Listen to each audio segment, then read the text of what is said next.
Okay, so it's Pioneer time. Pioneer Elite Receiver time.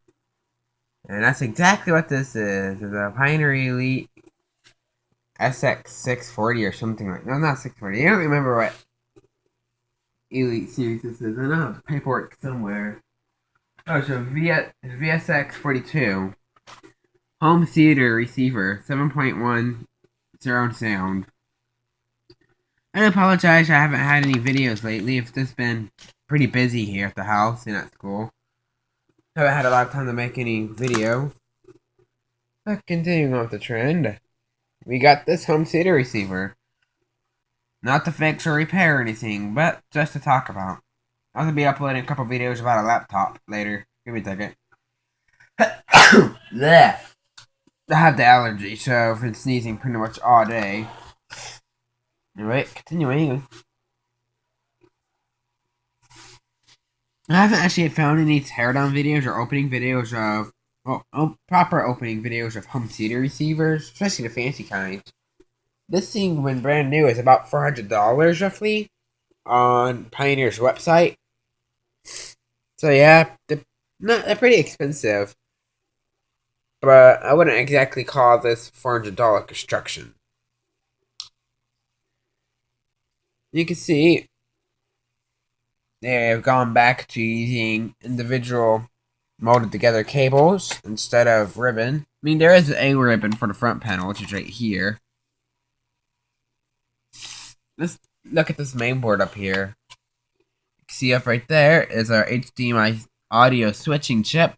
This also has integrated pass-through. This little puppy right here is probably the microcontroller. No, that's not a microcontroller, it's an analog devices of some sort. I had to guess it's the digital to analog converter, or vice versa. Give me a second. We need to turn this thing on around so we can get a better view. Then we have this thing right here. The camera's not going to focus, but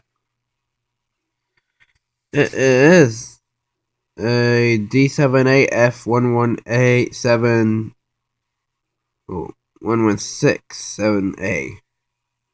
Don't know exactly what it is. It's made in Malaysia though. It's not the microcontroller. It's just the analog devices. HDMI switcher. In fact, if I had to guess, I'd be willing to say that might right there. You got this DSP device. Texas Instrument. And you got this AKM device over here by this plug-in. It's probably some kind of bus controller if I had to guess. Now this DSP might be the microcontroller. That little chip by the cable is it's a LAN interface. And this bridge co. Probably something to do with the HDMI as well.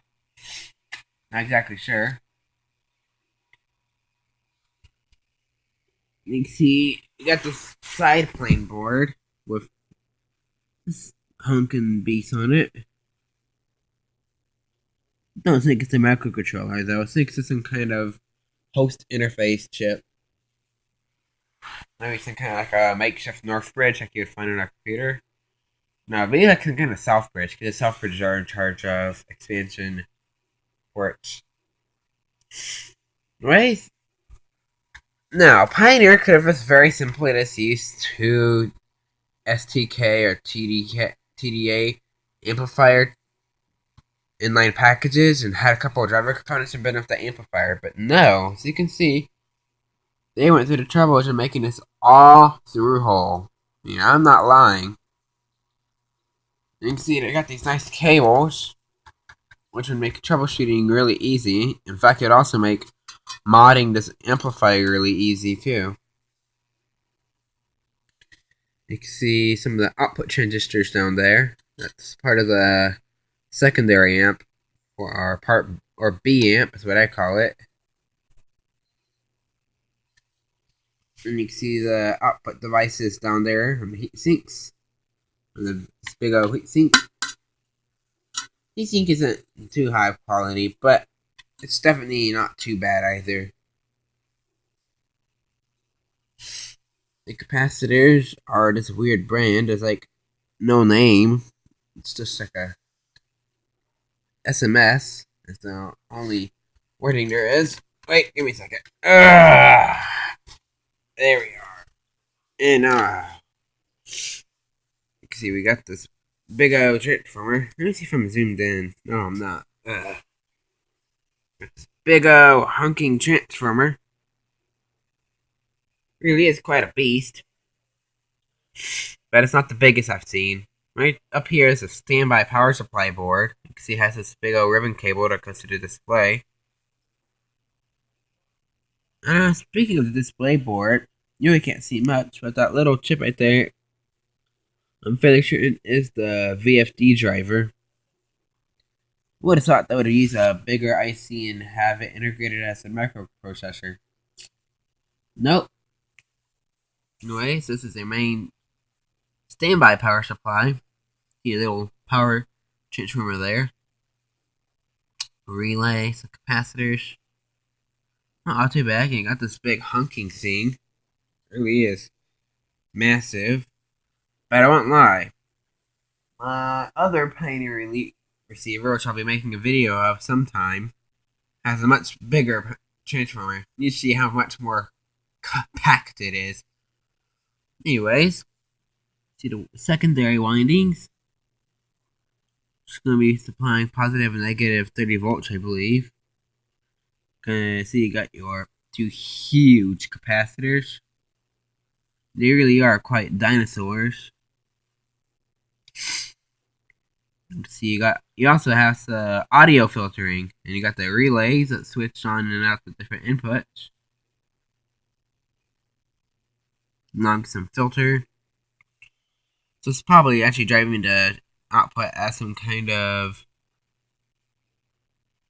well, probably driving the amplifier as some kind of hybrid AB amp. AB amp. Blah. Pardon me, I can't speak today. See a little tiny can right there. That is the AM FM tuner. I do think it's kind of amazing how tiny those are getting. You can see you got this Ryja card, which is all for this little adapter, iPod adapter. Kind of interesting. You can see it's right there. Get this big green board, which is part of your analog input controllers.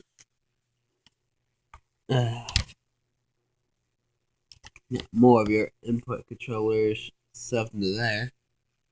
I think this big board right here has mostly to do with input, except for that Texas Instrument DSP part. The analog to digital converter. Yep. It's a very interesting unit. I gotta give it that. Well, for quality, it's a little bit flimsy, I won't lie. But it's not the worst I've seen. I'll make a video on the Onkyo later.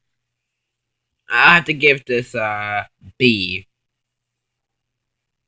For $400, it's a decent, although, that being said, I personally do not think it is worthy of the Elite branding. I mean, if you compare this with this,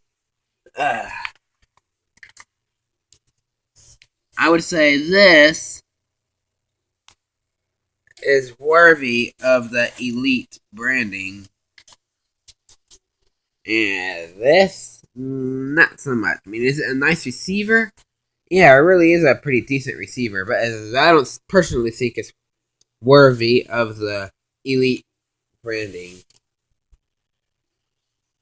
And the construction certainly doesn't resemble that much better. So they use mostly these individual cables and zip ties, which I despise in electronics. In the Pioneer, this transformer is put upright. There's two circuit boards on the side where the pins are soldered to. For the transformer, has pins coming out and they're soldered to the circuit board, which has plugs on it, I believe. Which it will get us over there. Decent receiver, but not a A. Certainly not a elite worthy. Well, I hope you enjoyed this video of this Elite Pioneer receiver. It's a Pioneer Elite vsx-42. Thank you for watching, and more videos to come.